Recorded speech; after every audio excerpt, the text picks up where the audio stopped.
কেবল এএফপির বাংলাদেশ ব্যুরোর পক্ষ থেকে সাকিবের নির্বাচন কভার করতেই মাগুরা গিয়েছিলেন শফিকুল আলম, তার প্রচারণা চালাতে নয়। ফেসবুকে পোস্টে সাকিবের পোস্টারের সামনে ছবি তোলা নিয়ে অবস্থান পরিষ্কার করলেন প্রধান উপদেষ্টার প্রেস সচিব।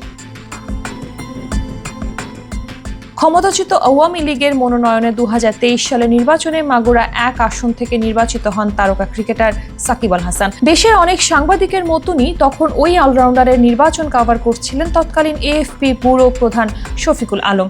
সেই ছবি ফেসবুকে শেয়ারও করেছিলেন তিনি। 2 বছর পর সেই ছবি এখন ভাইরাল করা হচ্ছে। প্রধান উপদেষ্টার প্রেস সচিব শফিকুল আলমও এবার ছবিটি শেয়ার করে তার ব্যাখ্যা দিয়েছেন। তিনি বলেন, সাকিব আল হাসানের নির্বাচন কভার করার জন্য 2023 সালের ডিসেম্বরে মাগুরা ভ্রমণের ছবিগুলো বিএএল বট বাহিনী এবং আপা ভক্তরা শেয়ার করেছে। তাদের মতে, আমি সাকিবের সঙ্গে পুরো একটা দিন কাটিয়েছি এবং তার নির্বাচনে অংশগ্রহণের ওপর একটি দীর্ঘ গল্প লিখেছি। তবে মাগুরা ভ্রমণে কেবল সাকিবের প্রচারণায় অনুসরণ করেননি শফিকুল আলম, বরং সে সুযোগে তিনি ভোটারদের সাথে আলাপচারিতা করেছেন, বিভিন্ন স্থানে থেমেছেন এবং প্রচারণার ছবি তুলেছেন। এমন দাবি করে প্রেস সচিব বলেন, সাকিবের পোস্টার সর্বত্র ছিল, চায়ের দোকানে, রাস্তার ওপরে এবং প্রতিটি দেয়ালে সাঁটানো ছিল তার পোস্টার। শফিকুল আলম জানান, অন্যান্য প্রার্থীদের মধ্যে বাংলাদেশ কংগ্রেস পার্টির একজন নেতার কয়েকটি পোস্টারও রাস্তায় দেখা গেছে, যে পোস্টারের প্রমাণকে 2024 সালের কারচুপি নির্বাচনে বিরোধী দলের উপস্থিতির প্রতীক হিসেবে উল্লেখ করেন তিনি। শফিকুল বলেন, আমার সাংবাদিকতা জীবনে আমি হাজার হাজার ছবি তুলেছি। আমাকে ফেসবুকে অনুসরণ করলে আমাকে বিভিন্ন জায়গায় এবং বিভিন্ন চরিত্রের সঙ্গে দেখতে পাবেন। আমি জানি মাদার অফ হিউম্যানিটি যুগের 16 বছরে আমি কি করেছি।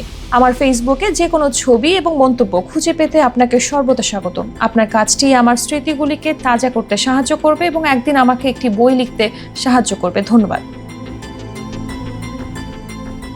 এদিকে সাকিবের পোস্টারের সামনে ছবি নিয়ে নিজের অবস্থান পরিষ্কারের আগে সাকিব আল হাসানকে নিয়ে আরও একটি দীর্ঘ স্ট্যাটাস দেন শফিকুল আলম, যেখানে তিনি লিখেন, সাকিবের আওয়ামী লীগে যোগদানের সিদ্ধান্ত শুধু একটি ভুল না, বরং এটি বিশ্বাসঘাতকতা ছিল। তার মতে, সাকিব আল হাসানের রাজনীতিতে প্রবেশের সিদ্ধান্ত আপাত দৃষ্টিতে ভুল ছিল না। প্রতিটি নাগরিকের রাজনীতিতে সক্রিয় অংশ নেওয়ার, এমনকি রাজনৈতিক ক্যারিয়ার গড়ে তোলার পূর্ণ অধিকার রয়েছে। এখানে সাকিবকে তিনি রাজনীতিতে যোগ দেওয়া মুখ্য নয়, বরং কার সাথে নিজেকে যুক্ত করার সিদ্ধান্ত নিয়েছেন সেটিই দেখার বিষয়।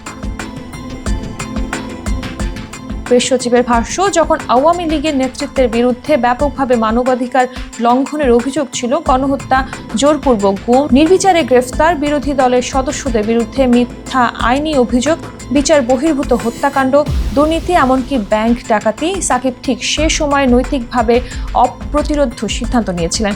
এটি কেবল একটি রাজনৈতিক পদক্ষেপ ছিল না, এটি ছিল কঠোর আন্তর্জাতিক তদন্তের অধীনে থাকা একটি শাসন ব্যবস্থার প্রতি নীরব সমর্থন।